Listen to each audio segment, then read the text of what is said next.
салом ба бинандагони барномаҳои телевизиони Тоҷикистон. барномаи масъулиятро манзури шумо мегардонем.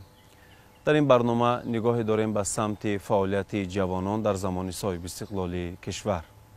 аз муваффақияту музаффарияти насли нави даврони соҳиби истиқлолӣ суҳбате дорем бо доктори илмҳои ҳуқуқшиносӣ профессор Дониёр Сангинзода. хуш омадед ба барномаи масъулият. истиқлол бузургтарин дастоварди давлату давлатдории тоҷикон дар анҷоми қарни 20 ва оғози қарни 21 барои миллати тоҷик маҳсуб меёбад. маҳз истиқлол тавонист ки имконияту шароитҳои хеле ҳам хубро барои илмомӯзӣ, фановарӣ ва кашфи ҷавонон пеш аз ҳама дар самтҳои гуногун муҳайё созад. мо ҳамагӣ медонем ки қонуни ҷумҳурии тоҷикистон дар бораи сиёсати давлатии ҷавонон қабул гардидааст ва нақши ин қонун дар шахсиятсозӣ ва рушду такомули ҳамаҷонибаи ҷавонон басо босазост. мехостам назару андешаи шуморо роҷеъ ба қонун дар бораи сиёсати давлатии ҷавонон бифармоед. дар он давлате ки санадҳои меъёри ҳуқуқӣ амал мекунанд, дар он давлат ҳама аъзоёни ҷомеа аз ҷумла ҷавонон аз ҳуқуқ ва ӯҳдадориҳои худ бархурдор ҳастанд, дар тамоми муносибатҳои ҷамъиятӣ ширкат меварзанд ва аз дастовардҳое ки дар он давлат ҷой дорад истифода менамоянд. барои ман ҳамчун ҳуқуқшинос намунаи ибрат ва дастгирӣ дар бахши дастгирии ҷавонон он мебошад ки соли 1992 вақте ки тоҷикистон истиқлолияти худро ба даст овард, аввалин маротиба дар саҳнаи сиёсӣ ё ин ки имрӯз мегӯем рушди сиёсати ҳуқуқии ҷумҳурии тоҷикистон соли 1992 қонун дар бораи ҷавонон ва сиёсати давлатии ҷавонон қабул карда шуд ва ин қонун дар баробари муқаррар намудани тамоми тадбирҳои иқтисодӣ, иҷтимоӣ, сиёсӣ ва фарҳангӣ инчунин муайянкунандаи ҳолати ҳуқуқии ҷавонон гардид ва дар ин қонун ҳуқуқҳои ҷавонон ба таҳсил, ҳуқуқ ба меҳнат, ба пешбурди фаъолияти соҳибкорӣ, ҳуқуқҳои иҷтимоӣ муқаррар карда шуд ва ҳамин қонун заминаи минбаъд дастгирӣ намудани ҷавонон, илҳом бахшидан ҷиҳати пешбурди фаъолияти корҳои муайян дар ҷамъият ва дар маҷмӯъ умед бастан ба тадбирҳои давлатӣ ё дар маҷмӯъ сиёсати давлатӣ дар бахши ҷавонон гардид. соли 2021 сеюмин маротиба дар ҷумҳурии тоҷикистон қонун дар бораи сиёсати давлатии ҷавонон қабул карда шуд ва соли 2004 бошад марҳилаи дуюми он буд. яъне дар тӯли 31 соли истиқлолияти давлатӣ барои дастгирии давлатии ҷавонон 3 маротиба қабул шудани қонун дар бораи ҷавонон ва сиёсати давлатии ҷавонон маҳз аз нақши ҷавонон дар рушди кишвар ва эҳтимоду эътиқоди давлат ба онҳо равона шудааст. имрӯз дар ҷумҳурии тоҷикистон 70% аҳолиро ҷавонон ташкил медиҳанд. синни онҳо синни миёнаи аҳолӣ 26 мебошад. дар ҷумҳурии тоҷикистон ҳама чораҳо барои он равона гардидаанд ки воқеан аксари аҳолии тоҷикистон аз ҳама имкониятҳои ҳуқуқиву иқтисодиву иҷтимоиву фарҳангӣ бархурдор бошанд. мисоли мушаххас шуда метавонад фаъолияти 41 муассисаи таҳсилоти олии касбӣ дар ҷумҳурии тоҷикистон ки он пурра қонеъкунандаи талаботи ҷавонон ба таҳсилоти олии касбӣ аст. дар баробари ин имрӯз дар ҷумҳурии тоҷикистон муассисаҳои фарҳангиву фароғатӣ аз ҷумла китобхона, театр, осорхона, марказҳои фарҳангӣ пурра талаботи ҷавононро метавонанд қонеъ намоянд. яъне дар ҷумҳурии тоҷикистон қабул шудани қонунҳо дар марҳилаҳои алоҳида тавонистанд аз як ҷиҳат ҳуқуқу ӯҳдадории ҷавононро муқаррар намоянд, аз ҷиҳати дигар онҳоро водор созанд ки баҳри рушди ин кишвар, баҳри тоҷикистони азиз қадамҳои устувореро бимонанд. дар замони соҳиби истиқлолии кишвар таваҷҷӯҳи давлату ҳукумати ҷумҳурии тоҷикистон ба ҷавонон ба ин қишри ҷомеа хеле зиёд ҳаст ва ما میدونیم که یک قطار قانون و فرمانها و برنامه‌های مشخص راجع به سالمی جوانان، راجع به تربیت و تندرستی جوانان، راجع به انتخاب کسبی جوانان قبول گردیده است. تا چه حد این برنامه‌ها، این امتیازها برای رشد و تکامل شخصیت جوانان امروز ما کمک کرد؟ در جمهوری تاجیکستان قانون درباره جوانان و سیاست دولتی جوانان عمل میکند. تاریخ دولت صاحب استقلال گواهی آن است که همه مناسبت با جوانان در مجموع سیاست حقوقی، فرهنگی، اجتماعی و جنبه‌های دیگری تدبیرهای دولتی در بخش سیاست دولتی جوانان با آن روانه شده بود که هر یک مناسبت، هر یک عمل دارای زمینه حقوقی استوار باشد. و واقعا درست بیان کردید که در طول 31 سال استقلالیت دولتی جمهوری تاجیکستان در کشور ما بیش از 100 سند معیاری حقوقی در بخش دستگیری جوانان قبول کرده شد. و امروز من همچون حقوق شناس تمام سندهای معیاری حقوقی را که در بخش سیاست دولتی جوانان قبول کرده شدند میتوانم به دو گروه جدا نمایم.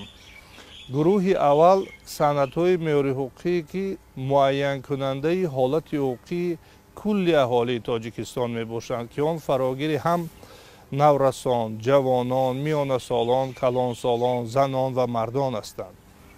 و در این سندها نیز در علاهیدگی معیارهای مقرر شده است که آنها در برابر قشرهای دیگر جامعه فراگیر جوانان می باشند و حالت حقوقی آنها را معین می کنند. و جنبه دوم گروه سندهای معیاری حقوقی می باشند که آنها تنها به جوانان روانه گردیدند و آنها فراگیر گروه های علاهیده خود جوانان می باشند. مثلا امروز در اساس قانون جمهوری تاجیکستان درباره جوانان و سیاست دولتی جوانان، جوان نفر می باشد که از 14 تا 30 ساله است و همه اون سندهایی که قبول شدند فراگیر همین قشر جامعه می باشند. مثلا بخش تربیت و تندرستی، دستگیری اجتماعی در طول این مرحله در جمهوری تاجیکستان یک قطار سندهای معیاری حقوقی از جمله هر 2 ساله برنامه‌های دولتی دستگیری اجتماعی جوانان قبول شدند. یعنی که هر 4 ساله برنامه‌های وطن پروری و وطن پرستی جوانان قبول کرده شدند. برنامه دولتی حفظ سلامتی جوانان، برنامه دولتی دستگیری آموزگاران جوان، برنامه دولتی بهر رشد گرانت‌های پرزیدنتی بهر صاحبکاران جوان، زنان جوان. اینچنین خوشبختانه در جمهوری تاجیکستان همه ساله زیاد شدن هم اندازه استیپندیا هم شماره گیرندگان استیپندیای پرزیدنتی که آن فراگیر خوانندگان، دانشجویان، ماگستران، اسپیرانتان و دکترانتان می باشد. یعنی در جمهوری تاجیکستان با قبول هر یک سند معیاری حقوقی در این آن بخش که فراگیر سیاست دولتی جوانان می باشد امتیازهای معین به جوانان داده شد. امروز بینید اگر تحلیل ها ما گذرانیم بیش از 2 میلیارد سامانی به صاحبکاران جوان جدا کرده شده است که آنها فعالیت صاحبکاری را پیش برند. یا اینکه برای رشد وطن پرستی و وطن پروری از جمله برنامه آخرانی که بهر رشد اجتماعی جوانان روانه گردیده است فراگیر بیش از 18 میلیون سامانی می باشد که برای دستگیری جوانان روانه شده است. یعنی حکومت جمهوری تاجیکستان با قبول سندهای معین در بخش جوانان توانست که از همه جنبه هم در مناسبت‌های مهنتی، هم در مناسبت‌های تعلیمی، هم در مناسبت‌های صاحبکاری و غیره آنها را دستگیری نماید. قرنی که ما زندگی میکنیم دستاوردهای بزرگ و بی‌نظیر دارد، ولی در برابر این ما در عصر جهانی شوی قرار داریم. عصر تکنیک و تکنولوژی جهانی معاصر. با عنوان یک آموزگار که امروز پیوسته با نسل جوان، با دانشجویان در ارتباط هستید، درس میگویید، توجه آنها به علم چگونه است و از امکانیت و شرایط هایی که دولت و حکومت جمهوری تاجیکستان برای نسل جوان کشور مهیا گردانیده است، آنها چگونه استفاده میبرند؟ امروز در جمهوری تاجیکستان هر نفری که خود را جوان حساب میکند، یعنی شخصانی که از 14 تا 30 سالند و در ساحه علم باشد تا 35 ساله، با حرکت‌های سازنده خود، با مهنت صافدلانه خود میتواند در همه طبقه ها از جمله همه قسمت ها به مانند مکتب، دانشگاه، اسپیرانتورا، دکترانتورا در برابر گرفتن استیپندیای پرزیدنتی باز گیرنده جایزه برای جوانان اسماعیل سامانی شود. در برابر گرفتن جایزه اسماعیل سامانی میتواند توسط مرکز درخشندگان حصه معین مبلغ را برای حمایت در دولت‌های خارجه گیرد. در برابر پیشرفت علمی داشتن میتواند از حساب گرانت‌های علایده با فعالیت علمی تحقیقاتی مشغول شود. استفاده بردن از این امتیازها واقعا درک نمودن دستگیری دولت و حکومت این افتخار است. و امروز هر یک جوانی که در جامعه حقوق بنیاد دموکراتی زندگانی میکند میتواند از همین امتیازها، از همین دستگیری هایی که دولت و حکومت با او داده است استفاده برد. فقط در برابر استفاده نمودن یا که به آن نائل شدن یک قطار کارها را باید به سامان رساند. مثلا برای گیرندگان استیپندیای پرزیدنتی داشتن معلومات عالی، گرفتن بهای اعلی، برای گیرندگان جایزه اسماعیل سامانی داشتن دستاوردهای علمی به مانند کتاب و منوگرافی و مقاله های علمی، برای اسپیرانت و دکترانتا برای گرفتن استیپندیای پرزیدنتی گرفتن معلومات داشتن بهای اعلی، اینچنین چاپ نمودن مقاله ها در مجله های کمیسیون عالی اتستاسیونی و در مجموع حرکت صافدلانه، نمونه عبرت بودن بین دیگر جوانان و کار و فعالیت بهر رشد همین دولت، همین کشور نمودن است. در فضای مجازی که اطلاعات های خیلی زیاد هست، عموما در این گیر و دارها و تحول ها نسل جوان کشور باید برای حفظ ارزش های ملی، برای حفظ ثبات و آسایشتگی این مملکت، برای دور بودن از هر گونه خطرهای فضای مجازی و مغزشویی باید چگونه خودش را امین نگاه دارد و چگونه راه و واسطه های امروز وجود دارند که نسل جوان ما را می توانند در روحیه و تندرستی، خویشتن شناسی تربیت نمایند. امروز کنستیتوسیای جمهوری تاجیکستان که سند دارای اعتبار عالی حقوقی است، در برابر مقرر نمودن حقوق‌های جوانان با آنها عهده‌داری‌های معین را پیش گذاشته است. از جمله در اساس کنستیتوسیای جمهوری تاجیکستان حفظ وطن، ترتیبات جمعیتی عهده‌داری مقدس است. هر جوان باید این کار را به انجام رساند. رعایت قانون‌ها عهده‌داری است. نفری که این کار را به سامان نمی‌رساند در اساس قانونگذاری دیگر از جمله قانونگذاری جنایتی، کودکس حقوق ویرانکنی مأموری نسبت به آنها جزا تطبیق کرده می شود. یعنی من اندیشه دارم که با زیاد نمودن قبول برنامه های تشویق و ترغیب وطن دوستی، در دانشگاه ها برگزار نمودن واخوری شخصان خیرتمند، زیایان کشور با دانشجویان، ما می توانیم صف دانشجویانی که آنها در سطح دهدار معرفت حقوقیشان قرار ندارد، آنها را نیز معرفت حقوقیشان را بلند برداریم. چون که در همه گونه جامعه نفران جای دارند که طلبگاری تنها اجرای منفیت آنها یا قانع شدن منفیت خود هستند، اما این نفران خیلی کم می باشند. دیگر مسئله که شما گفتید واقعا امروز یک مسئله که شاید در بین جوانان، بعضی جوانان داغ روز باشد، نادرست استفاده بردن منبع‌های اطلاعاتی از جمله شبکه‌های اینترنتی می باشد. امروز موافق کدکس جنایتی جمهوری تاجیکستان برای مقبول شماریدن، ارسال نمودن موادهایی که آنها دارای خصوصیت اکستریمیستی و تروریستی جوابگری جنایتی پیش بینی شده است. بعضی جوانان این کار را به سامان می‌رسانند، از جانب مقامات حفظ حقوق نسبتشان پرونده جنایتی آغاز می‌گردد و دعوای آن را میکنند که نمیدانستند. لیکن امروز موافق کنستیتوسیون جمهوری تاجیکستان ندانستن قانون جوابگری را استثنا نمیکند. این شخص که عملی را صادر کرد آن باید تحت جوابگری قرار گیرد. پس هر نفری که امروز در جامعه زندگانی میکند از جمله جوانان فرهنگی بلند استفاده برای شبکه‌های اینترنتی را باید داشته باشند. پیخست نمایند، درک نمایند که کدام مواد بر ضد ارزش‌های ملی، منفعت‌های ملی است، کدام مواد استفادهش مقبول است و همین دولت و ملت را صلح و ثبات، وحدت یگانه آن را استوارتر می‌گرداند. پس امروز هر یک جوان باید در دولت دموکراتی حقوق بنیاد در برابر استفاده از حقوق عهده‌داری‌های مقدس خود را پیوسته اجرا نماید. ҳамасола санаи 23 май дар сартосари тоҷикистон ҳамчун рӯзи ҷавонон таҷлил мегардад ва ин имконияти хубест барои муаррифӣ аз музаффарияту муваффақияти ҷавонон ва боз ҳам як таваҷҷӯҳи давлату ҳукумати ҷумҳурии тоҷикистон ба ин қишри ҷомеа.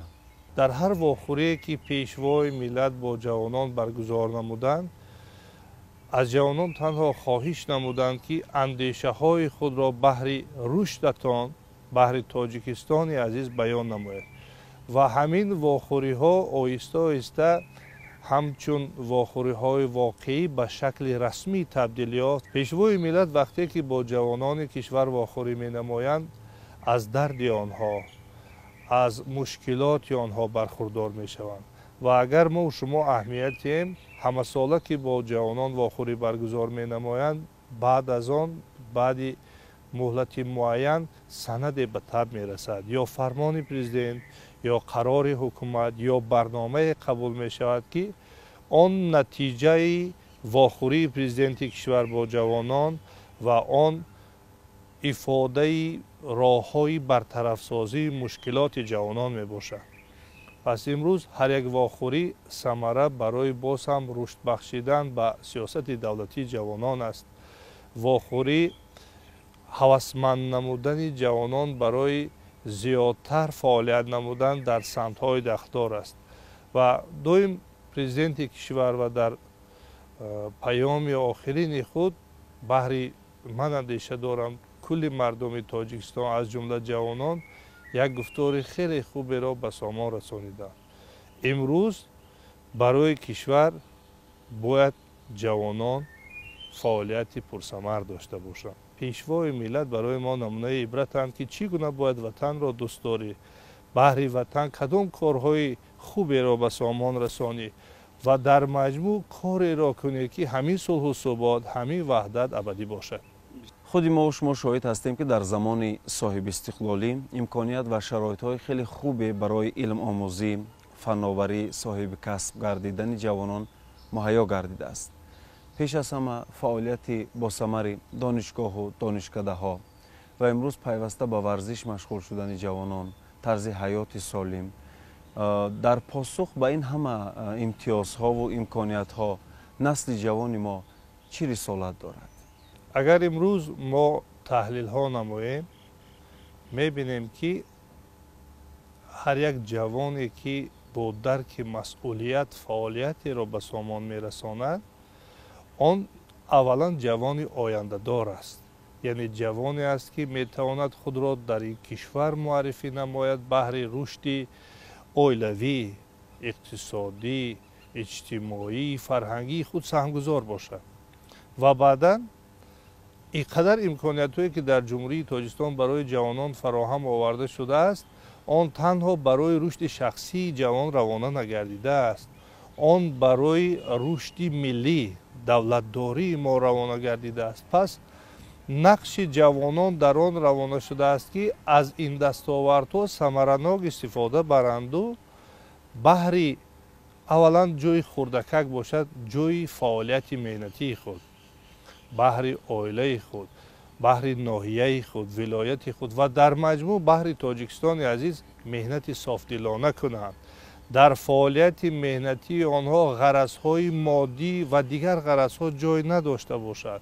пас ман андеша дорам ҷавони боистеъдод, جوان با وجدان آبروی تاجیکستان عزیز را میبردارد، صلح و ثبات تاجیکستان را استوار نگاه می‌دارد. امروز نقش جوانان در نگاه داشتن صلح و ثبات، وحدت ملی، در رشد بخشیدن مناسبت‌های بین المللی، بلند برداشتن نام تاجیک در جهان یک کلیدی است.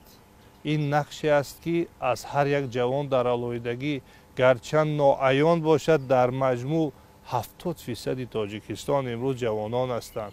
آنها یک قوه پیشبرنده ساحه‌های خواجگی خلق تاجیکستان میباشند. امروز آینده جوانان و پیشرفت تاجیکستان باید روانه گردیده باشد. امید وطن دوستی و وطن پرستی و پیش بردن ساحه‌های خواجگی خلق از آنها نیز وابستگی کلان دارد. اظهار سپاس و تشکر از شرکت شما در برنامه مسئولیت. با بینندگان عزیز خاطر رسان میکنیم که صحبتی داشتیم با دکتر علم‌های حقوق‌شناسی پروفسور دانیار سنگین‌زاده. راجع به جوانان اگر ما هر قدر صحبت کنیم، واقعا اون همه دستاورد و امکانیت و شرایط‌هایی که در زمان صاحب استقلالی برای نسل جوانی میهن مهیا گردیده است، فرصت خیلی کم است.